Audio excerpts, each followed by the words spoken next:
Hello everyone, welcome to the Geopolitics, your one-stop channel for news on international affairs and strategic issues in English. We are focused on UPSC GS Mains Paper 2, Political Science and IR optional, and all of you must have seen the rise of international affairs and strategic issues related questions in UPSC prelims. Apart from UPSC, we are also focused on defense exams, whether it is written examination of NDA, CDS or CAPF or their SSV interviews, group discussions, lecturate. So these videos can be relevant for those aspirants too. For all this, we provide relevant, to the point, knowledgeable, quality content with free PDF and PPT to help you in a quick revision. So please join the Geopolitics YouTube channel and our social media links. With that message, let's start our today's topic. Foreign Minister of Maldives Abdullah Shahid defeated Afghan former Foreign Minister Zalmay Rasool for the election of next United Nations General Assembly President. Now he will be 76th General Assembly President, and in this election India supported and voted for Foreign Minister of Maldives. So what is the significance of Maldivian Foreign Minister, a man from South Asia and India's neighbor, becoming General Assembly President? Why India was upset with current General Assembly President? Why India supported Maldives and not Afghanistan, while both Maldives and Afghanistan are India's good friends? How the election of General Assembly occurs and United Nations General Assembly as an organization, we will see in this a very knowledgeable video. But before that, if you haven't subscribed our channel or you are first time viewer, please subscribe our channel, like the video and feel free to comment your experience. These likes, comments and your subscriptions are only motivation we have to bring such quality content for you. So please subscribe and like the video. Alright. Hoping that you would have subscribed. Let's see our current context. So Abdullah Shahid of Maldives became 76th President of General Assembly. He will held this presidency for 1 year from 2021 to 2022. This is first time a person from Maldives became General Assembly President. Here I want to tell you a GK question that first Indian to hold General Assembly Presidency was Vijay Lakshmi Pandit. She was elected in 1953. After her, no Indian has ever been elected to General Assembly Presidency. The question regarding Vijay Lakshmi Pandit has already been asked in many exams and will continue to be asked in future exams. Now if we talk about this current topic, then Abdullah Shahid defeated Zalmay Rasool of Afghanistan.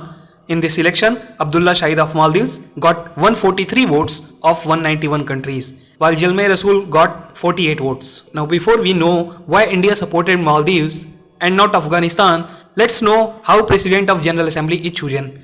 So first, you should know that presidency rotates between 5 geographical groups: Africa, Asia Pacific, East Europe, Latin America and Caribbean, and last is Western Europe and other states. So due to this rotation, this year candidate was to be chosen only from Asia Pacific countries, and then there was voting in United Nations where all members voted for the candidates. I've already told you Maldives got 143 votes and Afghan got 48 votes out of total 191 votes. Now if we see why India chose Maldives in place of Afghanistan, here I want to tell you that you must know that India is currently non-permanent member of United Nations Security Council.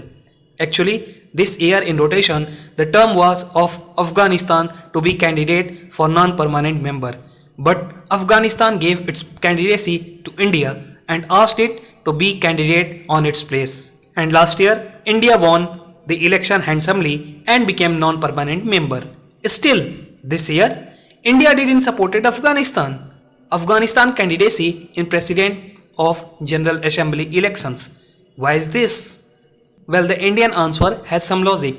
As you must know that Maldives announced about its candidacy back in 2018 itself.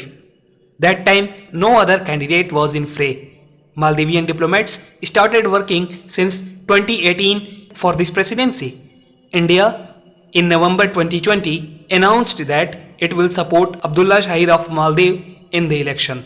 But in a surprising move in January 2021, former Foreign Minister of Afghanistan, Zalmay Rasool, announced that he will also fight for this election.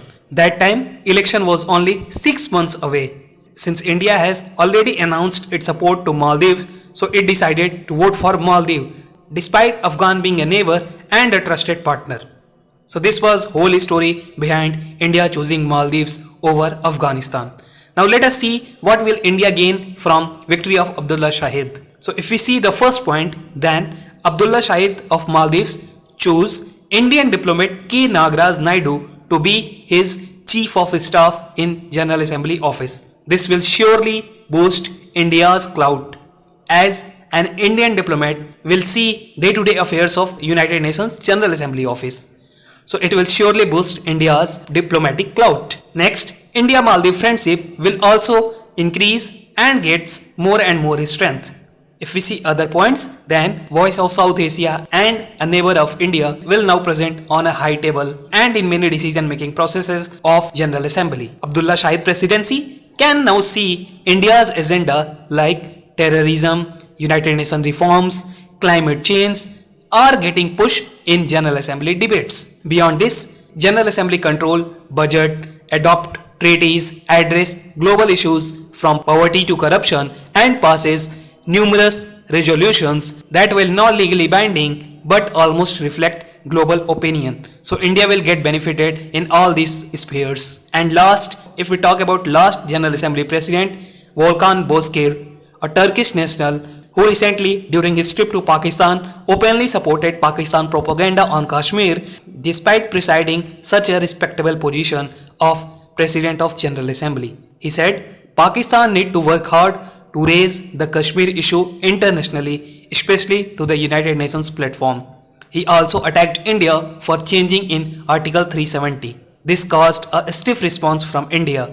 India issued a strong response on this comment and described this as unwarranted and irresponsible. India called this an unacceptable comment. If I can quote India's Ministry of External Affairs, then when an incumbent President of General Assembly makes misleading and prejudiced remark, he does great disservice to the office he occupied. Unquote. This episode created an issue between India and that time President of General Assembly. Here you all must know that Volkan Bozkır was about to retire from his post in next 2 weeks when he commented on Kashmir. Everyone knew that he wanted to settle his life after retirement, and using Kashmir issue as a tool, he wanted to achieve his goal. So since now Abdullah Shahid is President of General Assembly, so now India will have a good friend as a President of General Assembly. So this was all aspects related to election issue. Now let's see United Nations General Assembly as an organization. So if we start with United Nations origin or even before with League of Nations, which couldn't succeeded, the problem with League of Nations was that it had lack of division of responsibility and no way to coordinate military or economic action between countries. So when United Nations came into existence, 5 major organizations were created. They were Security Council, General Assembly, United Nations Secretariat, United Nations Economic and Social Council, and International Court of Justice. I am not going in detail about Security Council, Secretariat, ECOSOC, International Court of Justice, but I am providing you slides. If you are interested in these organizations, then you can pause this video and read these slides. Otherwise, we will discuss these in next time in any other upcoming videos.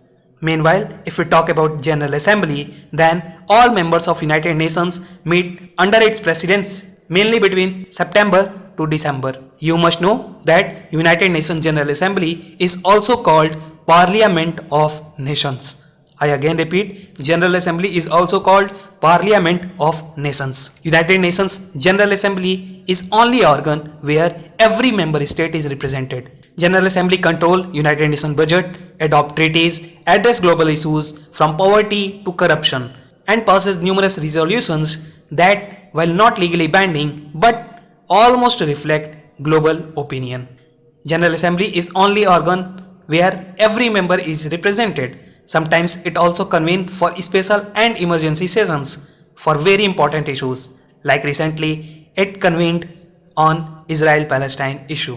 If we see the passing of bills, then 2/3 majority required for international peace and security issue, budget issue, and some others, while rest all the resolutions are passed by single majority.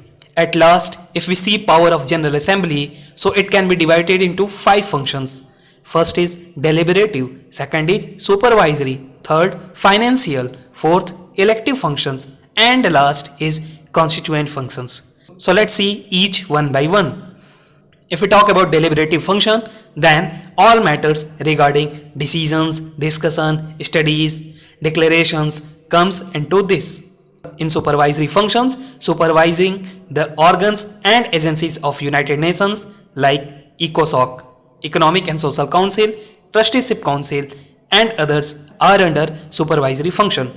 Moving on, if we talk about financial function, then it controls the budget of United Nations. Moreover, mostly we can say that General Assembly control the purse of United Nations. Next, if we see elective functions, then it holds election for all UN organizations like election of non-permanent members, ECOSOC members, International Court of Justice judges elections, and many others. Last, constituent function, then if the Charter of United Nations is to be amended, then it should be passed by General Assembly by 2/3 majority. In short, we can say that if India wants a permanent seat in United Nations Security Council, it's General Assembly which will pass it first by 2/3 majority. This was all about General Assembly. So this was all about in this video. Hoping that you would have learned something. With that, it's a wrap of this video. You can get free PDF of this video at our Telegram channel Geopolitics YouTube and our Facebook group Geopolitics YouTube. If you like this video, please consider liking it. Please don't forget to subscribe our channel. We will continue to bring quality content for you. We will meet in our next video. Till then, thank you and have a nice day.